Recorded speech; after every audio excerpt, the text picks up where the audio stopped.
Nakon što smo iz sjemena uzgojili jake i zdrave presadnice, vrijeme je da ih presadimo u zemlju na stalno mjesto. No i tamo im moramo osigurati određene uslove u kojima će one zdravo i kvalitetno napredovati. Kod biljaka sve počinje iz tla, pa tako i njegov sastav mora sadržavati sve što je neophodno za berbu zdravih i obilnih plodova. Zemljište za sadnju najbolje je pripremiti u jesen što se tiče obrade zemljišta i dodavanja prirodnih hranjiva poput stajnjaka te kalcifikacija. No i prilikom sadnje je neophodno dodati određena hranjiva koja će biljci u startu dati sve što joj je potrebno. Već smo mnogo puta rekli da je kvalitetno uhranjena biljka i zdrava biljka. Ona je samim tim otpornija na bolesti i štetnike, pa će i daljnja briga o nasadu biti lakša i jednostavnija. Za još savjeta o uzgoju biljaka svakako zapratite naš kanal kako bi vaš rad bio još uspješniji. A kako bi dobivali obavijesti o svakom novom videu, kliknite i na znak zvonca. Najbolji rezultati u proizvodnji postižu se tamo gdje se paradajz uzgaja na dubokim, rastresitim, dreniranim, to jest vodopropusnim toplim zemljištima, blago okrenutim jugu, da su dobre strukture i bogata hranjivima koja se nalaze u lako pristupačnom obliku. Organska tvar nazvana stajsko gnojivo prirodni je biološki otpadni proizvod od probave raznih domaćih životinja ili peradi. Ova komponenta se koristi za ishranu poljoprivrednih kultura kako bi se povećao njihov prinos. Prema svom sastavu, stajnjak kao gnojivo sadrži vrijedne elemente koje biljke asimiliraju. To su kalij, magnezij, dušik, fosfor, kalcij i drugi elementi u tragovima. Osim toga, stajnjak sadrži i razne bakterije i mikroorganizme, što je vrijedan izvor hrane i energije, potrebne bakterijskoj mikroflori tla. O stajnjaku, njegovoj kvaliteti, načinu i vremenu korištenja smo dosta govorili, pa možete potražiti poseban video o tome, ali i na temu koji stajnjak, to jest nastao od koje životinje, ima određene elemente i za šta se koristi. Pri tome misleći na razliku između kravljeg, ovčijeg, konjskog, svinjskog ili kokošijeg stajnjaka.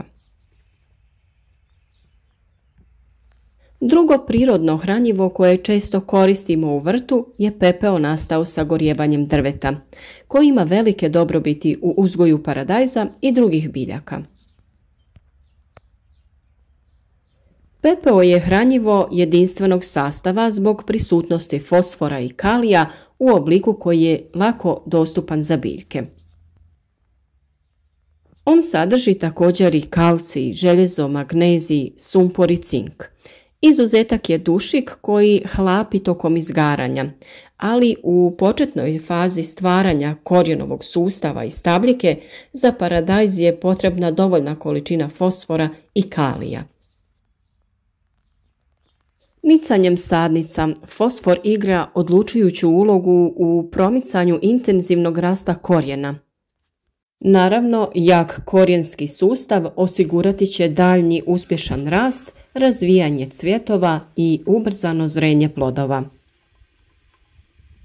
Za potpuno razvijanje mlada stabljika paradajza treba kalij koji je uključen u proces stvaranja stabljike. Tradicionalno se koriste dušično-kalijeva gnojiva, no višak dušika u ovoj početnoj fazi rasta dovodi do naglog hranjenja biljaka te razvoja njene stabljike i listova, odgađajući tako vrijeme plodonošenja i povećavajući izgled za bolesti. Svaki element u pepelu utječe na razvoj paradajza. Bakar poboljšava proces disanja biljke, pojačava metabolizam proteina i ugljikohidrata. Mangan utječe na apsorpciju ugljičnog dioksida. Kalcij sudjeluje u metaboličkim procesima utječući na njegovu brzinu. Čak se istraživanjem procjenjuje da ovaj vrijedni proizvod sadrži oko polovine elemenata koji su potrebni za pravilan razvoj paradajza. Gnojidba započinje u fazi pripreme tla za sadnice paradajza. PPO će dodati potrebne hranjive tvari sastavu tla, a osim toga PPO ima alkalnu reakciju dovodeći kiselost tla u neutralne vrijednosti. Ono što je bitno jeste da na sloj stajnjaka i pepela nagrnete tanak sloj zemlje, kako mlado korijenje paradajza ne bi bilo u direktnom kontaktu sa hranjivima dok ne ojača.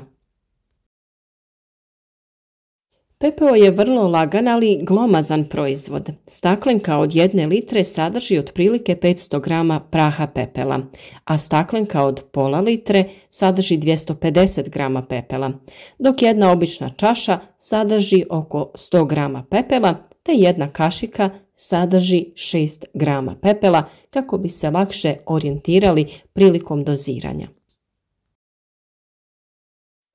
Kada unosite PPO pri pripremi tla, dodajte oko 700 grama do 1,5 kg ovisno o kiselosti tla.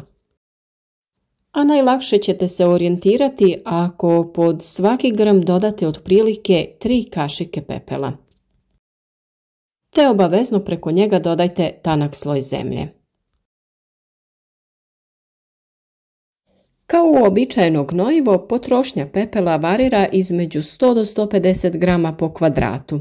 PPO u prahu možete i rasuti na navlaženo tlo, nakon čega ga možete lagano rasporediti sa grabljama te zaliti. Paradajzu dobro odgovara i tekuće hranjivo, koje se priprema u količini od 100 grama praha pepela na 10 litara vode. Ostavite tu otopinu da stoji od 3 do 5 sati, te nakon toga koristite u omjeru od pola litre ispod 1 grma paradajza. Ali također kao prihranu i zaštitu ova otopina se može koristiti i folijarno, to jest preko lista. U ovu otopinu se prije korištenja može dodati i malo ekološkog sapuna kako bi se bolje zadržavala na biljci, te je potrebno obilno poprskati biljku kao zaštita i kao odbrana od različitih nametnika. Prilično je teško odrediti sastav samo pripremljenog hranjiva od pepela. Postotak hemijskih elemenata varira i ovisi o sastavu sirovine iz koje se PPO dobiva. U svakom slučaju nema potrebe brinuti da će biljke dobiti previše hranjiva. O načinu upotrebe i sastavu pepela od pojedine vrste drveta imate nekoliko različitih videa na našem kanalu, pa ih potražite. Često smo govorili da je vrlo važno s vremena na vrijeme odraditi analizu zemljišta u vrtu kako bi znali kojih elemenata nedostaje i kojih eventualno ima viška. Biljke paradajza iz tla iznose puno hranjiva i minerala, pa čak i uz idealan sastav tla potrebno je dodatno hraniti biljke. Ako je hranjivo kupljeno u trgovini, tada proizvođač naznačuje sastav, te je u ovom slučaju lako izračunati stopu hranjiva. Prekomjerna zasićenost prijeti biljkama samo ako se istodobno primjenjuje nekoliko vrsta hranjiva. Kada PPO koristite kao neovisno hranjivo, ne biste trebali brinuti zbog prevelike mineralne hranjivosti. Naravno, o primjeni pepela za zaštitu paradajza ćemo još govoriti, pa ukoliko već niste, zapratite naš kanal i kliknite na zvonce pored kako bi dobivali obavijesti o svakom novom videu. Uvijek to spominjemo i vrlo je važno znati da paradajz mora da se sadi duboko, jer kada je riječ o njemu, sve je u korijenu. Naime, paradajz pušta korijenje gdje god mu je stabljika zakopana. Čim stabljika dodirne zemlju, ona će pustiti bijelo sitno korijenje. Paradajz preko korijena, kao i svaka biljka, uzima iz zemlje ono neophodno za rast i razvoj. Što dublje zakopate sadnicu paradajza, ona će razviti veći i jači korijen. Što više korijena ima, paradajz će moći da apsorbira više hranjivih materija i vode. Dodatni korijeni će pomoći biljci da ostane uspravna pod pritiskom vjetra. Ako rano posadite paradajz duboko u zemlju, on će ostati netaknut jer će ga zemlja zaštititi i od hladnog vremena i proljetnog mraza. Čak 2/3 biljke paradajza bilo bi preporučljivo staviti u zemlju da biste u potpunosti omogućili biljkama da razviju jak korijen. Jarak treba biti dubok oko 15 cm sa dužinom koja odgovara 2/3 visine biljke paradajza. Položite biljku na stranu pod blagim uglom tako da su gornji listovi izloženi, a ispunite ostatak jarka sa zemljom. Vrlo korisno je i obaviti malčiranje biljaka paradajza sa slamom, sjenom ili nekim sličnim prirodnim materijalom koji vam je dostupan. Na ovaj način zadržavati će se vlaga te će zalijevanje biljaka biti manje potrebno. Također spriječit ćete i rast korova.